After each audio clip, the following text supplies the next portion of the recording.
BJP घरे घरे BJP गम पहाड़े बीजेपी घरे घरे बीजेपी बाम फ्रंटेर देखा নাই বাম ফ্রন্টের মাথা নাই বাম ফ্রন্টের দেখা নাই বাম ফ্রন্টের মাথা নাই পাত্তা নাই রে পাত্তা নাই পাত্তা নাই রে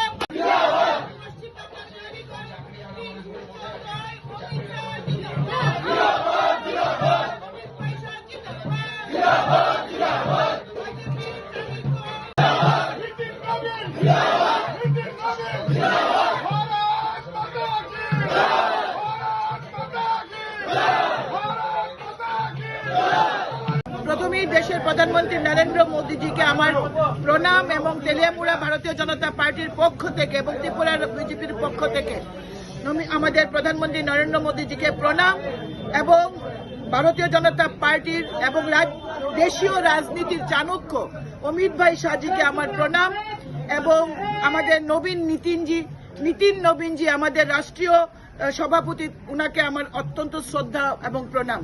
পশ্চিম বাংলাকে ভ্রষ্টাচার থেকে, পশ্চিম বাংলা থেকে নারী অত্যাচার থেকে, বিকাশ বিরোধী সরকার থেকে পশ্চিম বাংলাকে যিনি মুক্ত করেছেন অমিত ভাই শাহ, যেভাবে ভারতীয় জনতা পার্টির কার্যকর্তাদের যিনি মনোবল বাড়িয়েছেন, চাঙ্গা করেছেন গোটা সংগঠনকে গোটা রাজ্য জুড়ে, এবং যেখানে পশ্চিম বাংলায় সিন্ডিকেট রাজ থেকে যেভাবে মুক্তি দিয়েছেন ভারতীয় জনতা পার্টির কেন্দ্রীয় নেতৃত্ব, এদের সকলকে সুনীল বানসালজি থেকে শুরু করে প্রত্যেককে আমরা আজকে ধন্যবাদ জানাচ্ছি, কৃতজ্ঞতা জানাচ্ছি। পশ্চিম বাংলায় হিন্দুদেরকে রক্ষা করার জন্য পশ্চিম বাংলার মুখ্যমন্ত্রী মমতা ব্যানার্জি যেভাবে বিস্তৃত শুরু করেছেন এবং হিন্দু যেখানে মাইনরিটি হতে চাচ্ছিল সেই জায়গা থেকে পশ্চিম বাংলাকে মুক্তি দেওয়ার জন্য, পশ্চিম বাংলা হিন্দু ধর্মাবলম্বী এবং অন্যান্য ধর্মাবলম্বীদের থেকে মানুষকে মুক্তি দেওয়ার জন্য বিশেষ একটি ধর্মীয় সমাজকে যেভাবে তিনি তুষণ করে ক্ষমতায় টিকেছিলেন, আজকে ভারতীয় জনতা পার্টি বুঝিয়ে দিয়েছে যে এইভাবে কোনোমাত্র একটি বিশেষ ধর্মীয় সম্প্রদায়কে তোষণ করে ক্ষমতায় বেশি দিন টিকে থাকা যায় না।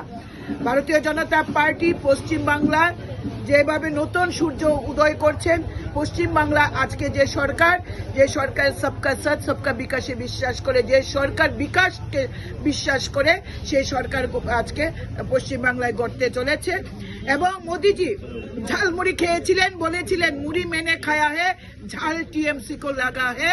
তো আজকে আমরাও তেলিয়ামুড়া মন্ডল আমরা সবার সাথে ঝালমুড়ি খাচ্ছি। একদিন অটল বিহারী বাজপেয়ী বলেছিলেন কমল খিলেগা सूरज उठेगा अंधेरा छाएगा। আজকে সেই দিন এসছে। পশ্চিমবাংলায় 3 থেকে 77 থেকে 193 এবং টিএমসি কে দুটো ডিজিটে নিয়ে এসছে ভারতীয় জনতা পার্টি। এটা পশ্চিমবঙ্গের মানুষের জয়। এটা পশ্চিমবঙ্গের মানুষ মনে প্রাণে চাইছিলেন যে পশ্চিমবাংলায় রাহু মুক্ত হোক এবং একটি বিশেষ সম্প্রদায় থেকে হিন্দুরা বাঁচুক। সেই জায়গায় ভারতীয় জনতা পার্টি মানুষকে শুধুমাত্র ভরসা দিয়েছেন যে মানুষ যেন ভয়মুক্ত পরিবেশে ভোট দিতে পারেন। পশ্চিমবাংলার মানুষ আমাদের সাথে ছিল। আমরা নবদ্বীপে কাজ করেছি। নবদ্বীপ গোটা নবদ্বীপ যে আমাদের নির্বাচনী ক্ষেত্র 5টাতে আমরা এগিয়ে রয়েছি। জয়ের জন্য আমরা সময়ের অপেক্ষা। 1টা থেকে 1:30টার মধ্যে পরিষ্কার হয়ে যাবে পশ্চিম বাংলায় এবং নবদ্বীপে ভারতীয় জনতা পার্টির সরকার হচ্ছে। আসামেও তো আজকে ফলাফল ঘোষণা হচ্ছে, তো এই বিষয়টি নিয়ে কি বলবেন? দেখুন, কংগ্রেস অনেক লাফালাফি করেছে। আপনার গগৈ থেকে শুরু করে আমাদের রাহুল গান্ধীজি, তো আমাদের মাননীয় মুখ্যমন্ত্রী হেমন্ত বিশ্ব শর্মা বলেছিলেন যে রাহুল গান্ধী আসুক, তাহলে আমাদের আর কাজ করতে হবে না, আমরা এমনি জিতে যাব।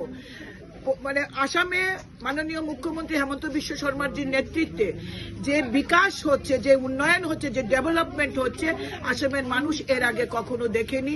কর্মচারী থেকে সাধারণ মানুষ থেকে বিভিন্ন দপ্তর যেভাবে কাজ হচ্ছে, গোটা আসামের যে বিকাশ হচ্ছে, সেই বিকাশের পক্ষে মানুষ রায় দিয়েছে।